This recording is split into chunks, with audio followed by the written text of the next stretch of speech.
Fala para o teu irmão, santidade. Está aí o tema. Santidade é uma ponte para a intimidade. Amém, queridos? Uma frase de John Bevere, uma frase tremenda, que eu trouxe como tema dessa noite, porque isso é uma grande realidade e tem tudo a ver naquilo que nós estamos ministrando ao longo desses dias nessa série, falando sobre intimidade. Não tem como, querido, você ter intimidade com Deus sem se falar, sem viver uma vida de santidade. Eu pedi o Mateus porque ele é mestre nesse assunto, né? Ele dá aula no seminário, um tema muito importante, já comeu muitos livros sobre esse assunto, sobre santidade, sobre graça. Ele dá uma aula muito legal no seminário, muito abençoadora, né? Quem fez a aula recebeu muito de Deus, e quem vai fazer uma aula tremenda que abre o nosso olhar sobre santidade. Então, eu quero ministrar ao seu coração aquilo que Deus ele tem falado, e também algumas coisas que eu recebi através também de uma literatura que nós temos aqui em nossa livraria, que eu li, eu acho que uns 2 anos atrás, esse livro, O Impacto da Santidade, do pastor Luciano Subirá. Um livraço que eu recomendo você ter na sua livraria pessoal. Amém? Então, fala para o seu irmão, vamos nessa. Gente, eu quero abrir aqui em Hebreus capítulo 12. Vamos ver o que é o autor de Hebreus, no versículo 14. Eu quero aqui utilizar a NVI, por favor, tá? Por enquanto.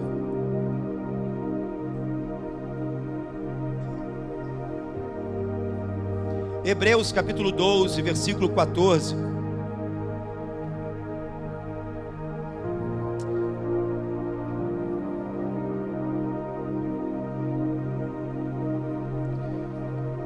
É isso aí? Nova Versão Internacional, isso aí. Bota no 13. Isso. Eu não sei agora se é NVI, que eu achei uma aqui. NAA, eu acho que é NAA. Bota aí, vamos botar NAA aí. Esse é NAA, não é isso? Façam um caminho. Existe uma versão, não sei se é a Corrigida Fiel, que fala também assim: esforcem. Vamos aqui, façam caminhos, né? Fazei veredas também direitos para os vossos pés. Com qual propósito? Para que o que manqueja não se desvie inteiramente, antes seja sarado. Pode botar na NVI mesmo, pode botar na NVI. Isso, vamos lá na NVI então. Façam caminhos retos para os seus pés, para que o manco não se desvie, antes seja o quê? Curado. Busque a paz com todos e a santificação, sem a qual ninguém verá o Senhor. Uma versão fala que nós devemos nos esforçar, exatamente para vivermos em paz com nossos irmãos, com aqueles que estão em nossa volta, mas também nos recomenda a nos esforçar em viver e sermos santos. Então, sobre essa palavra eu quero orar em nome de Jesus. Feche teus olhos, vamos estar falando com Deus nesse momento. Você que também se encontra do outro lado, assistindo através dessa rede social. Pai, em nome de Jesus, nós oramos a Ti, nós te louvamos pela Tua fidelidade, pelo Teu grande amor, e hoje dia de Santa Ceia, Pai, que essa palavra possa trazer vida em todos nós, Senhor, que o Senhor possa trazer transformação, avivamento, Senhor, nos levar mais próximos do Senhor, porque esse é a intenção, esse é o propósito de toda a mensagem, Senhor, a ser ministrada, a nos levar mais próximos de Cristo, a sermos aperfeiçoados por Deus, em crescer em maturidade, em graça, em conhecimento. E assim nós oramos e por isso profetizamos, Senhor, que Teu Espírito possa trazer luz e revelação para nós, no nome poderoso de Jesus. Amém, amém e amém. Eu vou ler aqui a versão que eu tenho, diz: esforçam-se para viver em paz com todos e para serem santos. Sem santidade ninguém verá o Senhor. Então, amados, aqui o autor de Hebreus, ele encoraja, dizendo à igreja que todos nós devemos nos esforçar para viver em paz com nossos irmãos e também para viver uma vida em santidade. Fala para o seu irmão, existe um esforço, existe uma dedicação. Então, querido, santo na verdade, não significa somente conhecer as palavras certas. Ser santo não significa ter somente as informações certas. Ser santo não significa conhecer também a direção certa. O que na verdade significa ser santo é se tornar e ser a pessoa certa.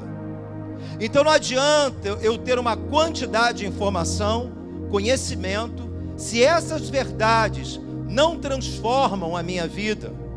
Na verdade, Jesus, querido, Ele não está preocupado com a quantidade de informações que nós temos sobre Ele.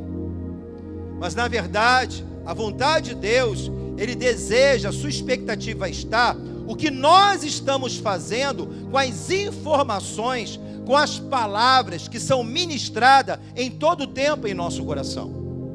Seja através do devocional, seja através de cada altar, seja através de cada conferência, cada situação que você recebe da parte do Senhor. Então, querido, não há pecado em você ter desejo por mais conhecimento, de forma alguma. Nós devemos crescer na graça e no conhecimento. Não é pecado você fazer um seminário, não é pecado você ir para a conferência, buscar mais informação, ter um entendimento melhor das Escrituras. Isso tem o seu valor, é maravilhoso, é algo extraordinário. Porém, querido, isso não substitui em sermos santos. Deus não vai avaliar o nosso nível de informação, mas sim como estamos sendo transformados a cada palavra que Deus ele se revela a nós. Então a palavra do Senhor vai dizer algo aqui tremendo para nós, onde demonstra que o nosso maior patrimônio, na verdade, é sermos santos, é a santidade. E por quê? Se eu fosse perguntar para você, meu irmão, minha irmã, qual o maior patrimônio que você tem? Muitos podem ser tentados a dizer, pastor, meu maior patrimônio é Deus. O meu maior patrimônio é Jesus. Isso é legal, eu entendi o que você está dizendo. Mas, querido, entenda bem, o nosso maior patrimônio, na verdade, porque uma coisa não está desassociada da outra. O nosso maior patrimônio se chama santidade.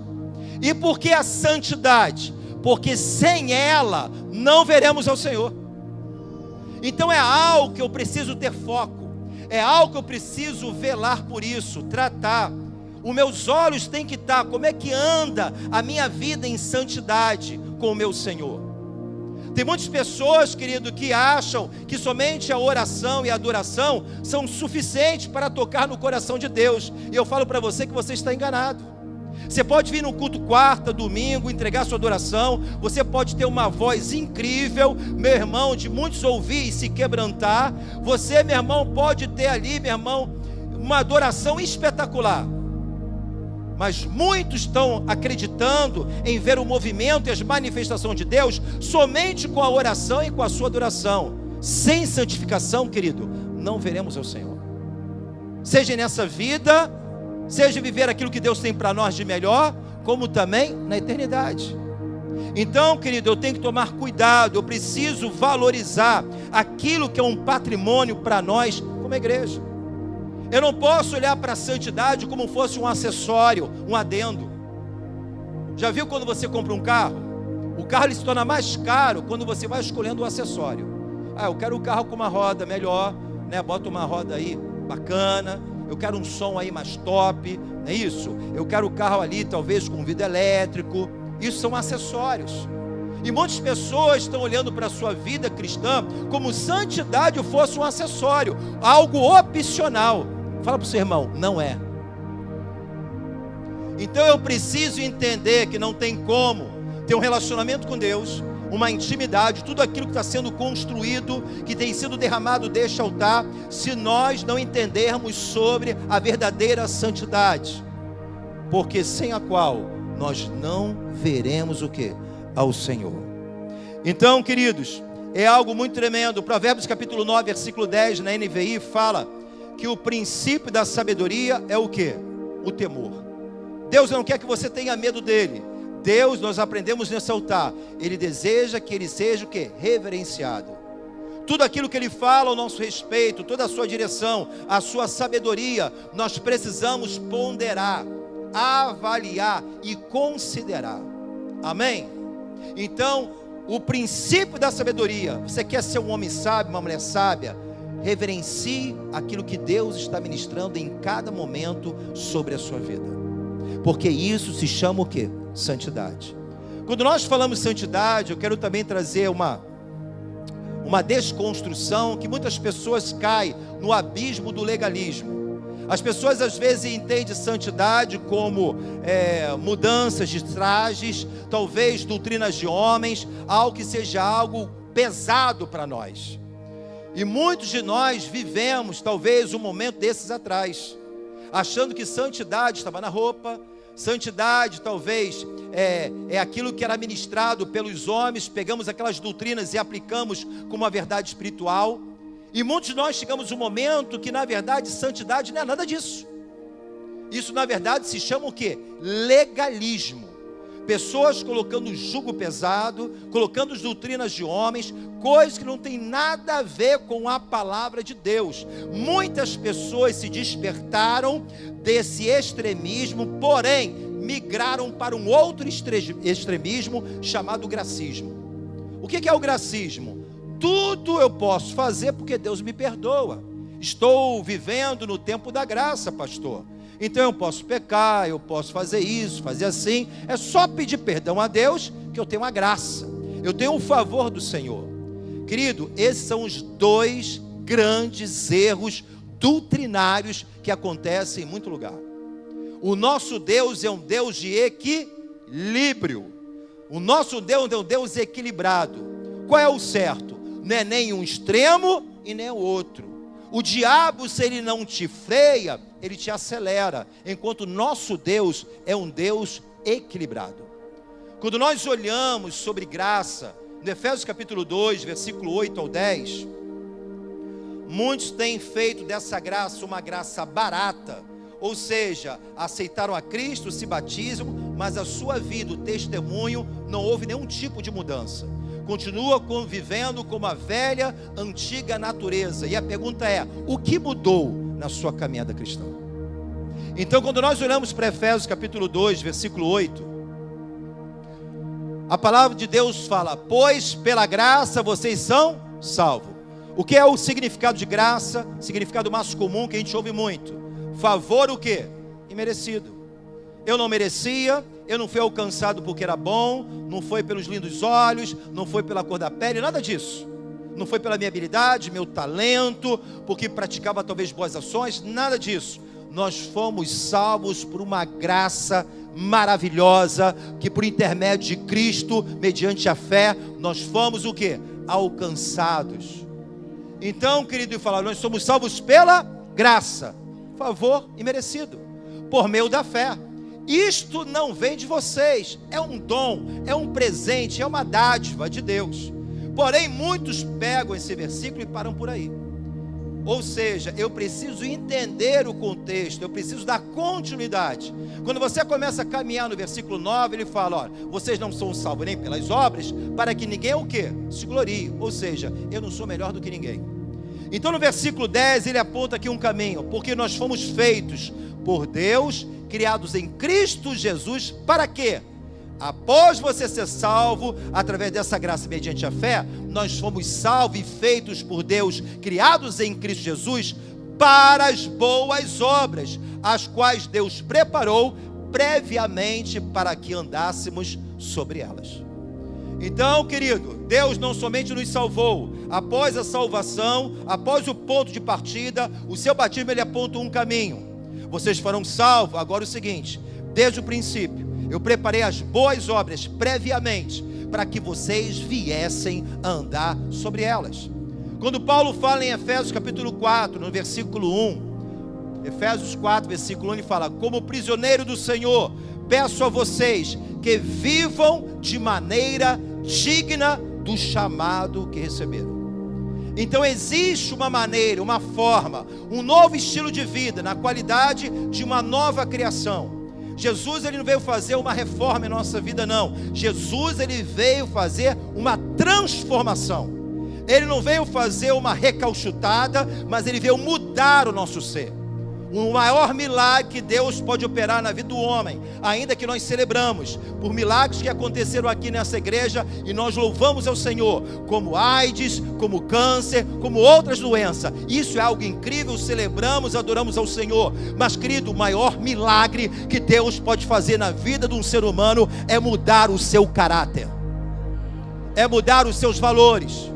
Aquele que pecava antes já não peca mais, aquele que roubava não rouba mais, aquele que mentia não mente mais, aquele que adulterava não adultera mais, aquele que vivia em fornicação não fornica mais. É uma mudança, é metamorfe, é metanoia, é mudança de mentalidade. Nós precisamos mudar afora, mas começa a mudar por dentro, no campo da nossa mente. Ninguém está acima do nível de pensamento. Eu preciso mudar meus valores, preciso agora ter a mente de Cristo, desenvolver essa mente para viver a sua vontade, que ela é boa, agradável e perfeita, uma vida que possa glorificar, exaltar o nome do Senhor. Não somente numa vida pessoal, na minha casa, no meu casamento. Deus nos transforma e nos torna agente de transformação através do nosso testemunho. Não podemos pregar uma coisa se o nosso testemunho está sendo contraditório. Então, querido, eu preciso entender que essa graça, ela não foi barata. Um alto preço foi pago, foi barato para a gente, porque você não teve nenhum esforço para ser salvo, só bastou a sua crença. Mas a partir do momento que nós entregamos a nossa vida, nos identificamos com Cristo, Deus preparou as boas obras, e agora Deus espera a nossa cooperação. Eu preciso fazer a minha parte. A Bíblia fala de duas portas, 2 caminhos e 2 destinos. Qual é a porta? Eu entrei pela porta de Cristo, agora tem um caminho que se chama estreito. Tem a porta estreita que você já passou, e existe um destino final que se chama céu, para mim e para você. Agora a porta larga, a porta que pertence ao mundo, onde muitos estão passando. Existe a porta larga, o caminho largo, mas também um destino, que é o inferno. Então, querido, nós precisamos permanecer no caminho. Fala, permaneça no caminho, irmão. Então, pela graça nós somos salvos. Então, querido, eu preciso me tornar e ser a pessoa certa, que vai muito mais além do que ter a direção certa, saber o caminho certo, ter a informação certa, dizer as palavras certas. Eu preciso ser e me tornar a pessoa certa. Quando nós olhamos aqui para Efésios 4:1, como citamos, em 1 João capítulo 2:6, na verdade, na NVI, uma palavra liberada que a gente precisa se apropriar dessa verdade, e é possível. Quem afirma que permanece nele, quantos afirmam que permanece em Cristo, diga glória a Deus. Fala, você está firme? Você permanece nele? Então, se você está dizendo que você é firme em Jesus, que você permanece nele, Ele dá uma dica aqui para nós. Nós devemos andar como Ele andou, e Cristo andou em santidade. Ele é a nossa inspiração, Ele é o nosso maior exemplo. Ele é o caminho, Ele é a verdade e a vida. Então, querido, nós devemos às vezes desconstruir uma ideia também muito errada, achar que santidade, isso é só para as pessoas que ocupam algum cargo eclesiástico. Tem muitos cristãos que acreditam que quem deve buscar santidade é o líder, é o pastor que tem que demonstrar santidade. É o líder do ministério de jovem, adolescente, é a líder da intercessão, é do profético. Essas pessoas que servem a Deus, que são devotas do Senhor, que estão ali para me servir, essas sim, pastor, essas pessoas, elas precisam viver um nível de santidade talvez diferente do meu. Eu quero dizer que você está totalmente enganado. Quando a palavra de Deus, querido, fala, e muitos utilizam desse versículo exatamente para encobrir os seus pecados, quando você abre em 1 Timóteo capítulo 3, versículo 1 ao 5, na NVI, Paulo escreve as recomendações aqui a Timóteo a respeito do pastoreado, do episcopado. Ele começa a citar aproximadamente umas 15 qualificações para aqueles que desejam fazer a obra de Deus. E Paulo fala a Timóteo, esta palavra é digna de confiança. Se alguém aspira a ser bispo, um líder espiritual, um pastor, deseja uma nobre função, Deus louva por isso. É necessário, pois, que o bispo, o líder, seja repreensível, marido de uma só mulher, moderado, sensato, respeitável, hospitaleiro, apto para ensinar. Não deve ser dado ao vinho nem violento, mas sim gentil, pacífico e livre do amor ao dinheiro. Deve governar bem a sua casa, tendo seus filhos em sujeição com toda a dignidade. Continua. Pois se alguém não sabe governar sua própria casa, como poderá cuidar da igreja de Deus? Para por aí. Gente, então aqui muitos pegam e se escondem atrás desses argumentos, dizendo: não, tá aí, pastor, isso aí é somente para as pessoas que exercem algum cargo, algum ministério eclesiástico. Isso não é para mim, não. Eu quero dizer que você está totalmente enganado. Eu quero dizer que aqui o que Deus está falando por intermédio de Paulo a Timóteo. Queridos, Deus espera que primeiramente uma liderança, ela venha viver essa vida de santidade para ser um exemplo e uma inspiração para os fiéis, os irmãos em Cristo. Isso Paulo está dizendo que deve ser começado pelo altar. O altar tem que dar exemplo para vocês. Mas isso não significa que nós estamos isentos de viver uma vida de santidade. Deus, querido, entenda bem, não tem um duplo padrão de comportamento para nós. Esse padrão de santidade é para todos aqueles que receberam Cristo como seu único, suficiente Salvador. Então muitos estão atentados a pensar que esse padrão de conduta moral e ética, isso é válido para aqueles que lideram alguma coisa na igreja. Eu quero dizer que você está enganado. Se você pensava dessa forma, o Espírito Santo está dizendo, é para você também. Quantos estão comigo? Diga glória a Deus. Em 1 Pedro capítulo 1, versículo 14 e 16, em 1 Pedro capítulo 1, 14 e 16, na NVI, diz o seguinte: como filhos obedientes.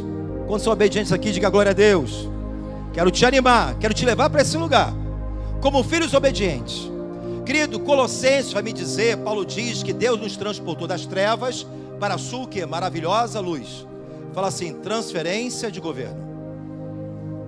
Em Efésios capítulo 2 fala que antigamente nós andávamos no percurso, deste mundo, no curso desse mundo. É comparado como a margem de um leito de um rio. Grande, parte está indo para um lugar, meu irmão. Que lugar é esse? De morte.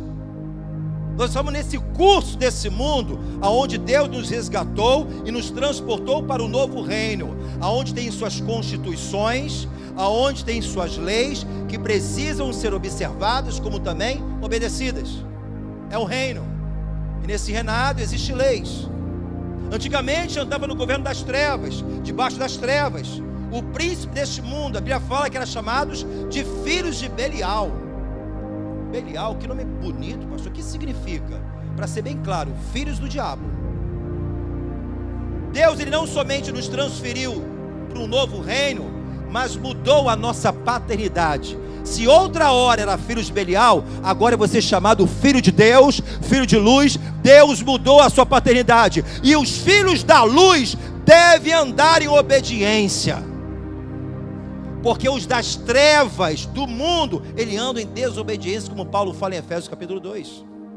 Então ele fala, como filhos obedientes, filhos da luz, não se deixe moldar pelos maus desejos de antes. Quando viviam na ignorância, meu irmão, outra hora a gente era ignorante. Pecava e não sabia nem porque estava pecando. Mas agora nós temos o entendimento, o que é certo e o que é errado. O que é bênção e o que é maldição. O que vai edificar, o que vai destruir a nossa vida. Porque temos o conhecimento da revelação da palavra. Então outra hora, pecava pela ignorância. Mas nós temos o conhecimento, que é o antídoto exatamente que combate a ignorância. Então, gente, ele fala aqui, continua dizendo: sejam também, mas assim como é santo aquele que os chamou, Jesus, sejam também santos em toda a sua conduta, em toda a sua maneira de viver, porque está escrito, seja santos, porque eu sou o quê? Pastor, isso é impossível. Deixa eu falar uma coisa para você. Deus nunca pode pedir algo a nós se não fosse possível. Porque um dos atributos de Deus é justiça, sim ou não? Então, se Ele é justo, Ele só pode pedir algo que eu posso fazer. Então, se ele fala para a gente ser santo como ele é santo, isso é possível, mas existe um caminho para isso.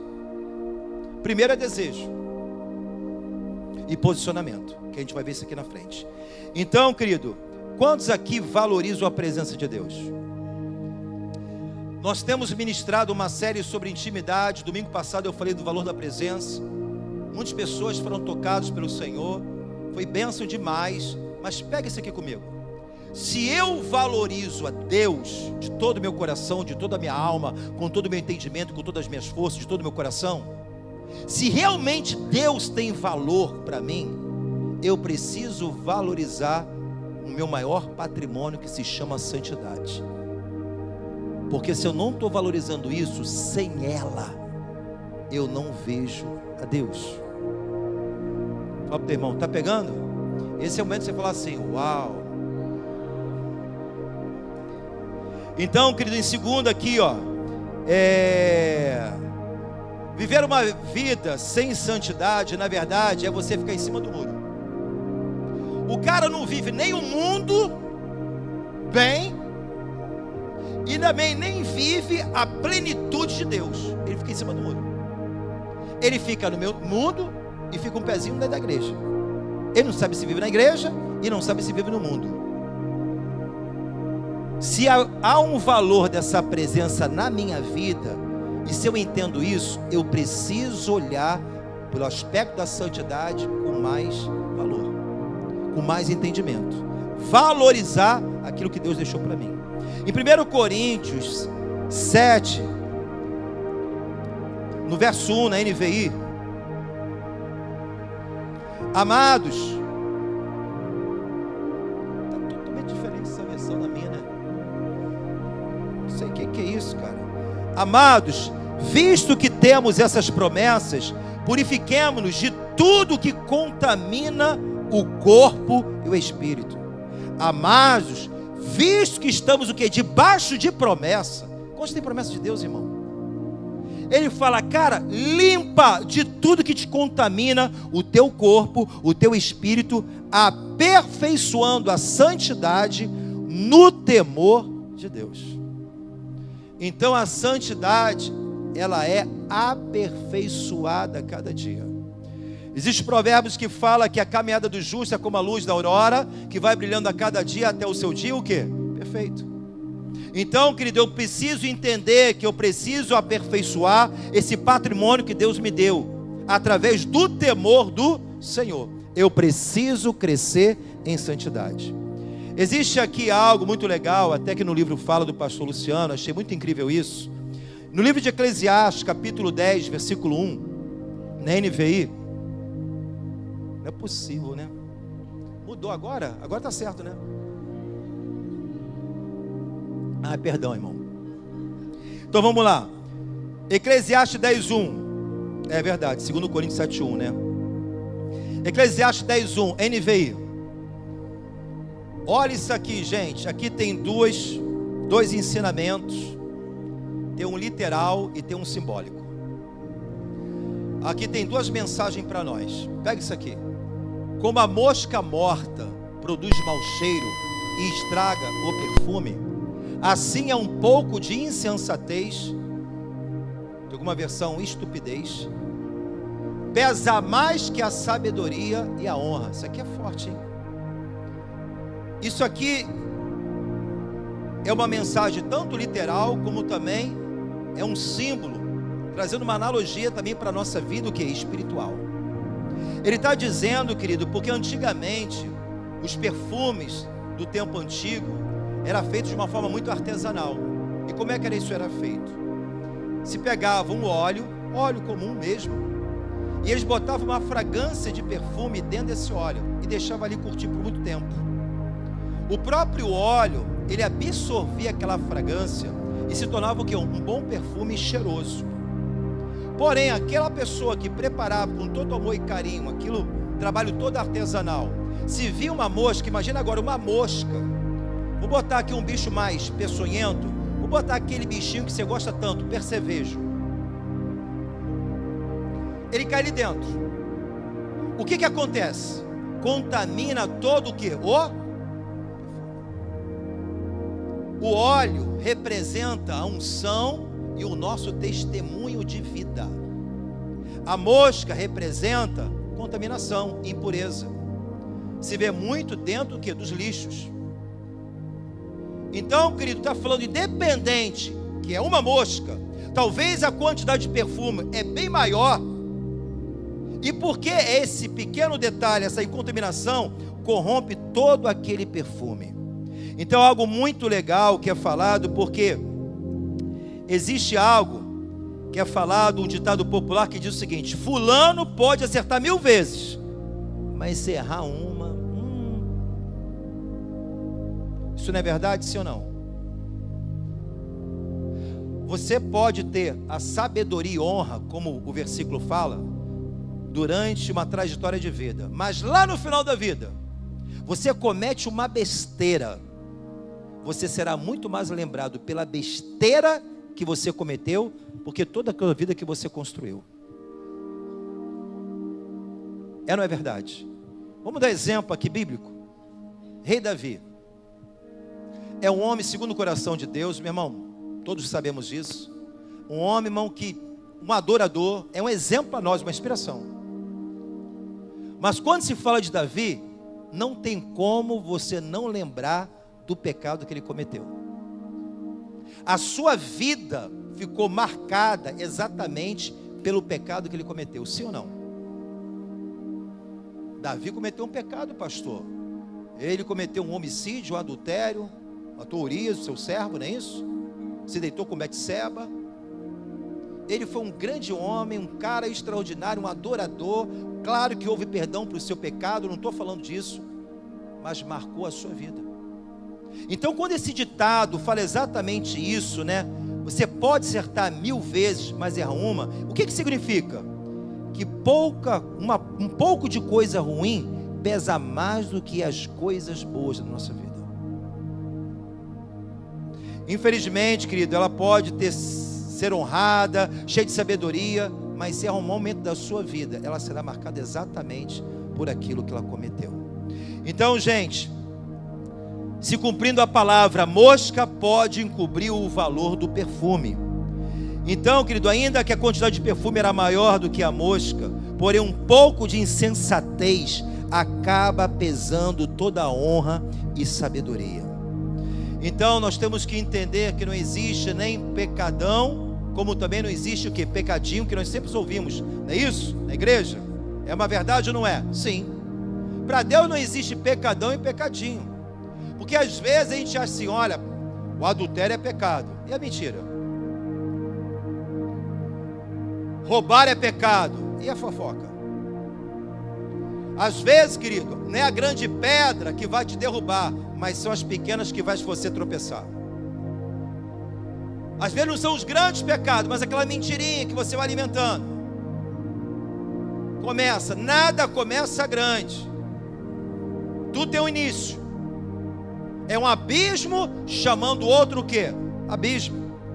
Então, querido, é claro que existe gravidade de pecado. A Bíblia fala que sim. A Bíblia fala que foi grande o pecado dos filhos de Eli. Está na Bíblia, foi grande. Então foi mensurado. Não é isso? Jesus, ele fala que grande seria o juízo aquele que entregou, aquele que fosse o traidor, que foi Judas. Foi mensurado realmente a gravidade daquele pecado. E é verdade. Como por exemplo, se você matar uma pessoa, se arrependeu de todo o coração, mas a pessoa não pode voltar a viver de novo, sim ou não? A pessoa mentiu aqui, ela mentiu, mas ela foi lá, né, pediu perdão pelaquela mentira, ela se retratou, ela conseguiu ali resolver um problema, mas diferente de um assassinato. Então a gravidade existe, maior e menor, sim. Mas para Deus não tem pecadão nem pecadinho. O problema é que a gente quer pegar esses pequenos pecados e achar que a gente pode ver uma vida cristã sem nenhum tipo de dano em nossa vida. Vai ter consequência. Um dia a fatura chega. Por isso que nós olhamos a palavra de Deus, quando é a palavra aqui na passagem de Cantares 2, versículo 15. Cantares 2, 15.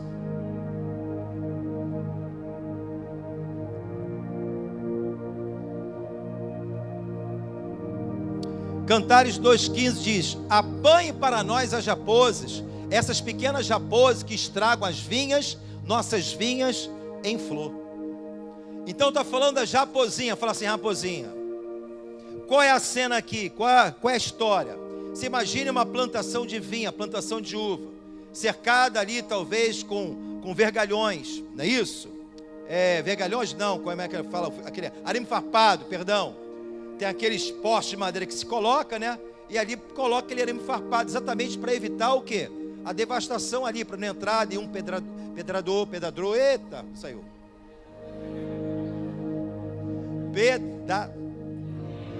É isso aí, saiu. Então o que acontece? As raposas grandes, ela não conseguia entrar por causa do arame farpado. Mas tinha o que? As raposinhas pequenas que entravam pelas brechas e devastavam todo o que? Plantação. Então são pequenas coisas que a gente vai cometendo e achando que Deus não se importa, que a gente pode viver uma vida assim, sem santidade. A gente acaba comprometendo o nosso relacionamento, a nossa intimidade, os próprios valores cristãos, dando mau testemunho. Então, querido, nada, fala para o teu irmão, nada começa pequeno. O adultério não começa no adultério, começa no flerte. Começa a flertar, começa a trocar uma mensagem, começa a supervalorizar. Nada começa grande, mas tudo começa o quê? É isso aí, pequeno. Então às vezes é uma mensagem, né? A gente começa ali a tratar uma situação, já que não é muito legal. A gente sabe que isso aí pode ser uma legalidade, uma porta exatamente para o pecado. A pessoa que é viciada, ela não começa cheirando gramas de cocaína ou fumando uma quantidade de bagulho, não. São pequenos doses. A pessoa que tem um vício do alcoolismo, ela não começou bebendo 1 litro de cachaça, foi com pequenos goles. Então as pessoas, às vezes, que as coisas pequenas, não, isso aqui está tranquilo, eu consigo viver com isso, não tem limite para a situação, não fecha as brechas, não vive em lugar de segurança. Nós temos que entender que todos nós temos os nossos limites, como também as nossas fraquezas. Você já viu quando você pega o metrô, tem aquela faixa ali, exatamente para você ter segurança? Para que aquela faixa está lá? É para enfeitar? Porque se você ultrapassar aquela faixa, você tem risco de vida. E muitas vezes Deus tem a palavra, que são placas sinalizadoras para a nossa vida, para nos proteger, para nos guardar. E a gente quer brincar com fogo. E que aquele que brinca com fogo se queima, irmão. São as pequenas coisas ilícitas, são as pequenas mentirinhas. A gente vai alimentando. Mente para a esposa, mente para filho, mente para pai, mente para patrão, mente para o marido. E a gente vai alimentando. Da mentira já está tendo outras situações erradas, porque um abismo chama outro abismo. Essa história não tem nada a ver, não tem tudo a ver, meu irmão. Porque sem santidade você deixa de ser sal, sem santidade você deixa de ser luz desse mundo, e sem santidade você pode gerar rejeição na vida de muitos corações de outros que não conhecem a Cristo por causa do nosso mau testemunho. Tem muitas pessoas que não chegaram até Cristo porque tem visto tantas coisas de pessoas dentro da igreja cometer coisas horríveis que nem no mundo se pratica.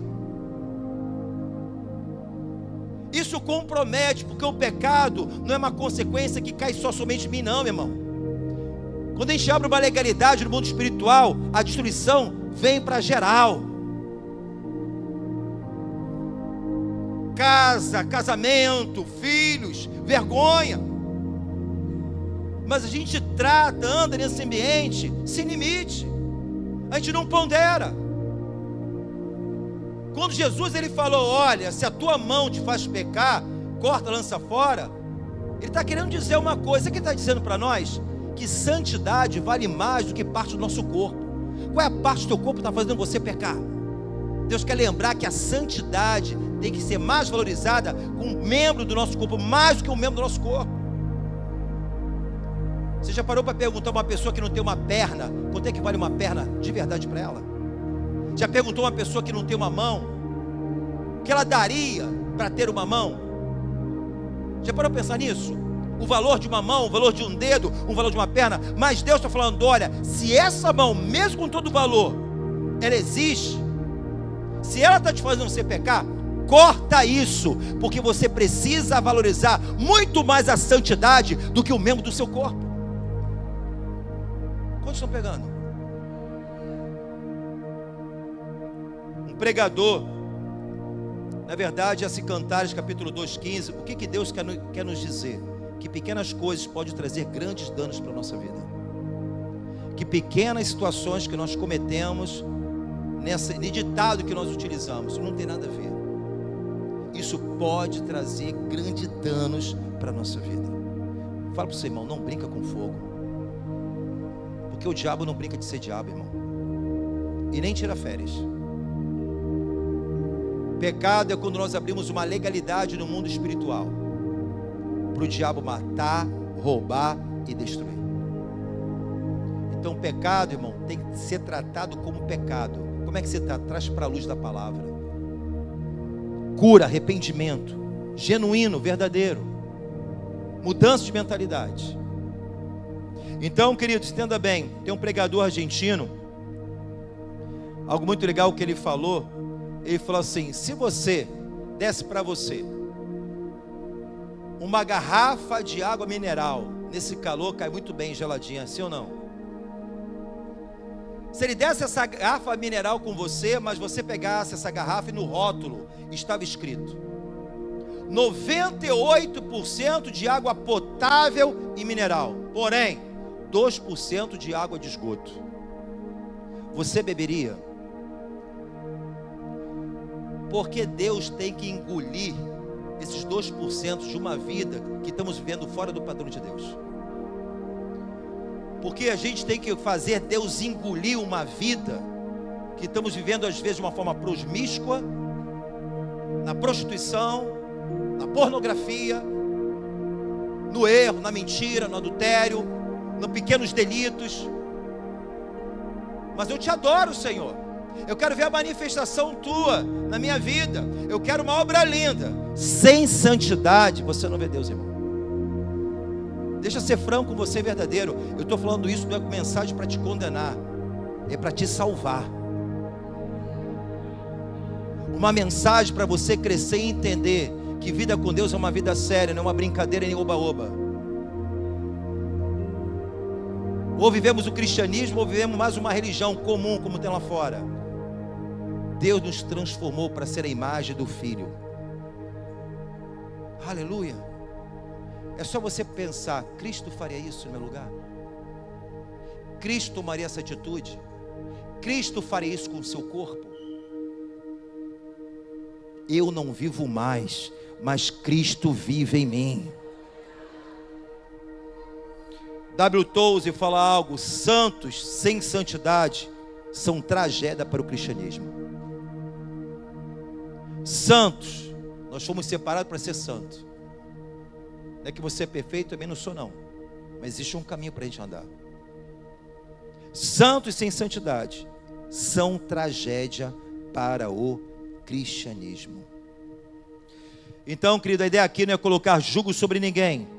O problema é que muitos querem viver um cristianismo sem nenhum tipo de compromisso com valores cristãos. E esse é o grande problema. A gente pode errar, sim, mas viver na prática do erro, não. Então, queridos, a pergunta é: se eu sei que a falta de santidade atrapalha o meu relacionamento com Deus, por que eu viver sem ela?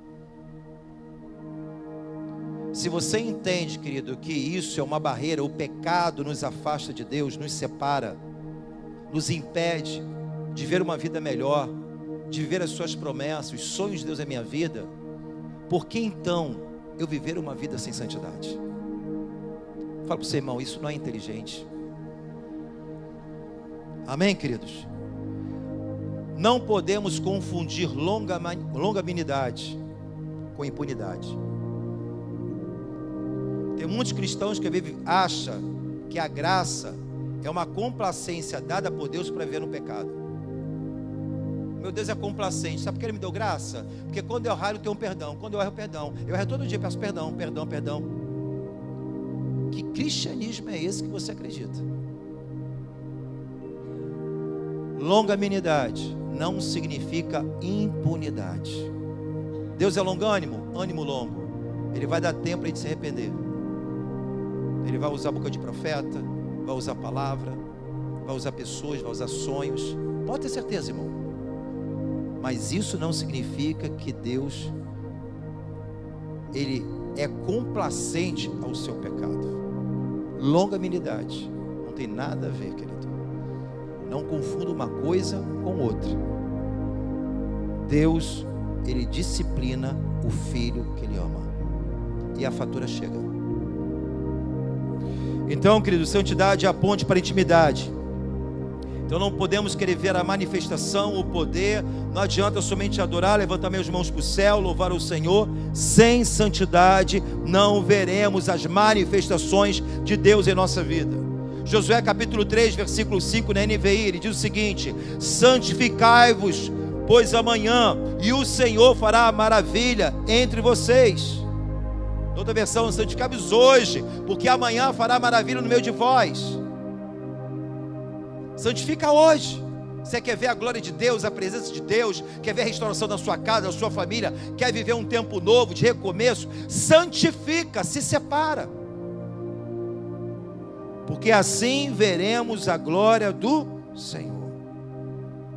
João capítulo 14, 21, corrigida fiel, você viu no Antigo Testamento, e tem da mesma forma Jesus falando no Novo Testamento.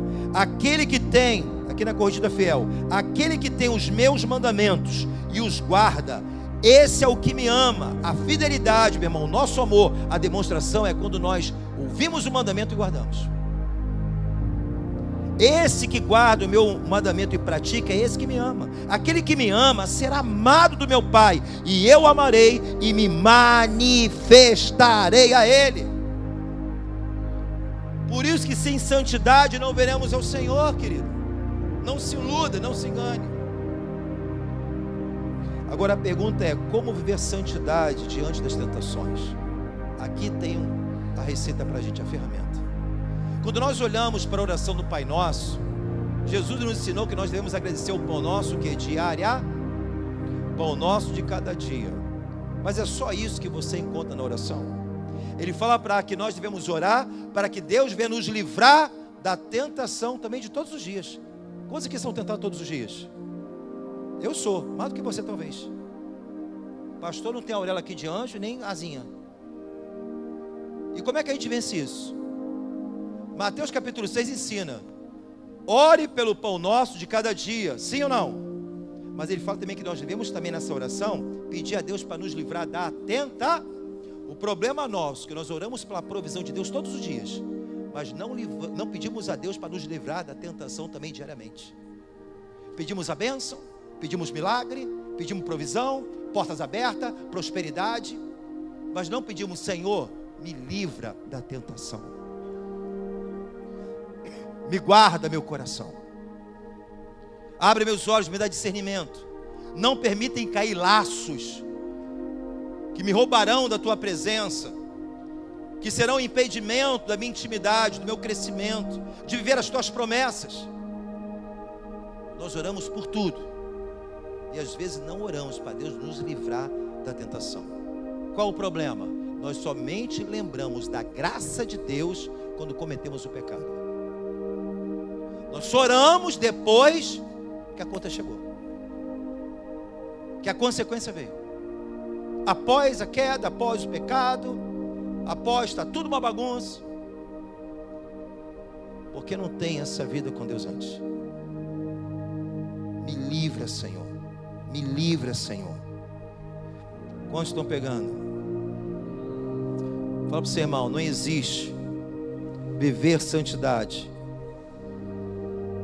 em nossa força humana. Pastor, então como é que eu fico? Eu estou tentando, não tenho conseguido. É verdade, porque você não está indo na fonte no lugar certo. A oração do Pai Nosso te explicou um caminho, como se deve vencer. Sem vida com Deus, meu irmão, você vai ser facinho. Eu preciso do pão, alimento natural todo dia, mas eu preciso ainda do pão espiritual que se chama Jesus, o pão da vida, diariamente, todos os dias. TSD, vida com Deus. A santidade dele é melhor do que a nossa. Eu preciso buscar nele, buscar na fonte. Qual é o outro caminho para viver em santidade, querido? Quando você vê o autor de Hebreus capítulo 4, Deus, ele tem a força, Deus tem um escape para nós. Em Hebreus capítulo 4, 14, 16, na NVI diz: portanto, visto que temos um grande sumo sacerdote. Que é um sumo sacerdote? Fala comigo, Jesus. Ele está lá, aqui, meu irmão. Adentrou os céus, Jesus, o Filho de Deus. Apeguemo-nos com toda a firmeza à fé que professamos, pois não temos um sumo sacerdote que não possa compadecer das nossas fraquezas. Pegou isso? Ele se compadece de nós, ele conhece a nossa fraqueza. Então ele fala: olha, você tem um sumo sacerdote, está sentado num trono, e fala com o nome desse trono, o trono da graça. Aleluia. Ele fala: apeguemos com toda a firmeza a fé que professamos, pois não temos um sumo sacerdote que não possa compadecer das nossas fraquezas, mas sim alguém que, como nós, passou por todo tipo de tentação, porém sem pecado. Assim sendo, aproxima-nos do trono da graça com toda a confiança, a fim de recebermos misericórdia, ajuda. O grande problema é que a gente é tentado, mas não busca Deus. Eu consigo, pastor, eu consigo. Você consegue 1 mês, 2 meses, 3 meses. Deixa eu falar uma coisa para você. Você não somente precisa de Jesus para ser salvo, você continua precisando dele para ser santo. João capítulo 15, ele fala: sem mim, nada é nada. O que é nada no grego? Nada. Sem mim nada podereis, mas se você tiver em mim, eu tiver em você, vocês vão produzir muitos frutos para a glória de Deus Pai. Conexão, vida com Deus. Gálatas 5:22, o fruto do Espírito, fruto de um relacionamento com Deus: bondade, mansidão, temperança, domínio próprio, humildade, e vai. O meu foco está no meu relacionamento. Então aqui o próprio Deus utiliza aqui uma figura de trono. Antigamente ali, quando a gente olha para a história de Davi, a história dos reis, o que traz, nos remete o trono naquela época? O trono, na verdade, isso nos traz a ideia daquelas audiências públicas, aonde o rei ficava ali sentado e a pessoa que ia ser ali julgada ficava de pé. Quanto a esse é o problema, vou te dar a sentença. Mas não é esse tipo de trono que Deus está falando para nós. Ele está falando assim: eu não tenho um trono de condenação para você, eu tenho um trono de graça, que quando você estiver fraco, quando você estiver enfermo, doente, quando o pecado está agredindo a sua vida, corre para mim, que eu tenho a força que você precisa. A minha graça não é somente para te salvar, a minha graça não é somente para perdoar pecado, a minha graça é para te capacitar a não viver em pecado. Ele nos salvou para a graça, somos salvos. Só que muitos olham para a graça somente como uma graça salvadora. Essa graça também é capacitadora para você viver em santidade. Porque ele diz: seja santo como eu sou santo. Paulo fala: aperfeiçoe na sua santidade. Então tem como, irmão. Agora eu preciso correr para o lugar certo. O problema é que a gente quer correr para o lugar errado. Em vez de abraçar o trono da graça, em vez de se humilhar diante de Deus, em vez de abrir o coração: Senhor, não consigo, me dá graça. A Bíblia fala que nós somos tentados pelas nossas próprias paixões e concupiscências, queridos, mas nele nós encontramos o escape. Deus tem algo extraordinário que está reservado para mim e para você, em meia tentação, em meia dificuldade. Corre para Jesus, o autor e consumador da nossa fé. Mas às vezes a gente corre para o lado inverso. Então, querido, nós somos tentados pelos nossos próprios desejos. Mas quando a gente dá lugar, isso vai ser potencializado pelo próprio demônio. Então não fica colocando a culpa é do diabo, não, a culpa é nossa. A gente faz o que a gente quer, irmão. Nós temos o poder de decisão em todo tempo. Não, foi o diabo porque você abriu legalidade. Ele só vai potencializar aquilo que você tem como fraqueza. Ou eu cedo, ou eu corro para esse lugar chamado trono da graça. Então, queridos, Isaías capítulo 1, versículo 18, no Antigo Testamento, nos dá uma direção. Fala assim: santidade, eu preciso cooperar. Quando nós olhamos aqui Isaías 1, 18, na corrigida fiel, vamos ficar na fiel. Vinde então, e argui-me, diz o Senhor, ainda que os vossos pecados sejam como escarlata. Meu irmão, escarlata era uma tintura, imagine uma coisa bem vermelha, meu irmão, que não larga de jeito nenhum. Tingimento. Ainda que os vossos pecados sejam como escarlata. A gente chegou assim para Jesus, nosso pecado manchou a nossa veste espiritual. Você tem a veste natural, mas existe uma veste espiritual. Estava manchada totalmente pelos pecados, delitos e mazelas que cometemos. Aí ele fala: eles se tornarão brancos como a neve cai de cima para baixo. Sim ou não? Não depende de nós. Isso está falando da graça salvadora. Eu não tive nenhuma força para aceitar Jesus, eu só tive que crer. Deus me recebeu da maneira que eu estava, mas a vontade dele é me transformar e não mais viver da maneira que eu andava. Ele me alcançou. Graça salvadora, uma obra dele por nós. Então a santificação existe, a santificação inicial, processual e a final. A primeira santificação inicial também é chamada também a justificação, que é um ato. A justificação é um ato de Cristo por nós. Ele pagou um alto preço por amor, e você aceitou e recebeu essa graça pela sua fé. Ele limpou os nossos pecados e lançou no mar do esquecimento. Mas agora, daqui em diante, existe a santificação que? Processual, gradual, a cada dia. Eu vou me tornando mais santo, como o caminho da luz da aurora, vai brilhando a dia após dia, até o dia o quê? Perfeito, para chegar à santificação final, que é o meu estágio da glorificação, onde eu vou me encontrar com Cristo nos céus. Agora, essa santificação processual, Deus espera a nossa cooperação. O texto começa dizendo aqui, ó, na verdade, continuando dizendo: o teu pecado como escarlata se tornaram mais brancos como a neve, ou seja, a neve purificou. Ainda que sejam vermelhos como o carmesim, se tornarão como branca lã. A lã é produzida pela ovelha e é de dentro para fora. Então eu preciso cooperar com o Senhor. A minha parte Deus não vai isentar. Deus já preparou e pavimentou um caminho para eu ter um encontro com esse trono da graça todos os dias. Em tempos de fraqueza, em tempo de tentação, existe um lugar que eu serei renovado, que eu serei encontrado pela graça, pela misericórdia, e Deus vai me suster quando eu vou ao encontro dele pedindo: Senhor, me ajuda, eu não consigo. Você encontrará favor de Deus, mas eu preciso correr para este lugar. Então, querido, Paulo fala em 1 Coríntios 10, 13, estamos terminando. 1 Coríntios 10, 13 diz: não sobreveio, bota nem ver agora, não sobreveio a vocês tentação que não fosse comum aos homens, mas Deus é fiel. Fala, é fiel. Fala assim: Deus é fiel. Olha, Deus não é só fiel para te curar, Deus não é só fiel para te abençoar a sua vida, Deus não é só fiel para prosperar você, Deus não é só fiel para transformar a sua história, a sua família, amém? Mas ele fala: não sobreveio a você tentação que não fosse comum aos homens. Deus é fiel, sim ou não? Ele não permitirá que vocês sejam tentados além do que possam suportar. Mas quando forem tentados, Ele providenciará um escape para que possam suportar.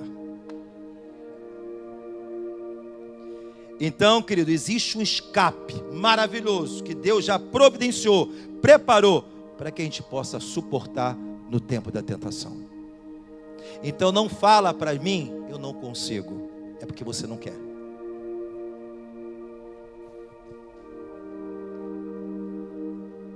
Existe um lugar que eu sou renovado, que eu sou fortalecido. Existe um lugar, e é para lá que eu tenho que correr. Porque a santidade vale mais do que a minha mão. vale mais do que o membro do meu corpo, porque sem ela eu não vejo o Senhor.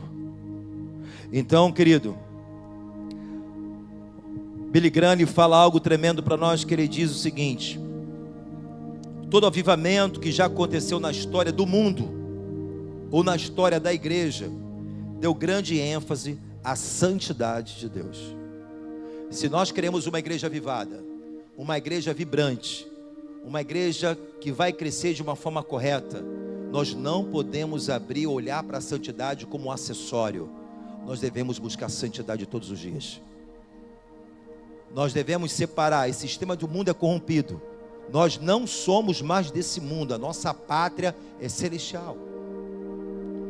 Então, que nós viemos a encorajar cada um dos irmãos, a cada um de nós como igreja, o maior patrimônio que Deus entregou nas nossas mãos, que se chama vida de santidade. Amém, querido? Então eu preciso cooperar com o Senhor. E quero aqui a versão ARA agora, Salmo 25, e fecho essa mensagem no versículo 14. Salmo 25, no versículo 14. A intimidade. Qual é a série que nós estamos trazendo aqui? Quantos querem mais intimidade com Deus? A intimidade do Senhor é para os que aos quais Ele dará a conhecer a sua aliança. Existe uma condição aqui. Se nós queremos mais de Deus, se nós queremos viver aquilo que Deus tem para nós, como promessa, como sonhos e propósitos, nós temos que entender que o princípio da sabedoria é o temor ao Senhor. Santidade está associada a reverenciar a Deus, a ponderar. Pastor, mas isso aqui é pequenininho. Você aprendeu com as raposinhas. Existem coisas que são pequenas, que podem trazer grandes danos para a nossa vida. Então não brinque com fogo, porque senão você pode se queimar. Tudo aquilo que é lícito, se aparte. Negociatas que você talvez estão te ofertando, te oferecendo, você é sal, você é luz. Estamos nesse mundo, mas não fazemos parte desse mundo. A tua santidade é maior do que o dinheiro que você ganha de uma forma ilícita. A santidade é maior do que o prazer sexual que você tem de uma forma ilícita. A santidade precisa ser valorizada. Se nós valorizamos a Deus, não tem como você valorizar Deus se você não valorizar primeiro a santidade, porque sem ela não veremos ao Senhor. Eu convido você a se colocar de pé, e nós vamos ceiar nessa noite.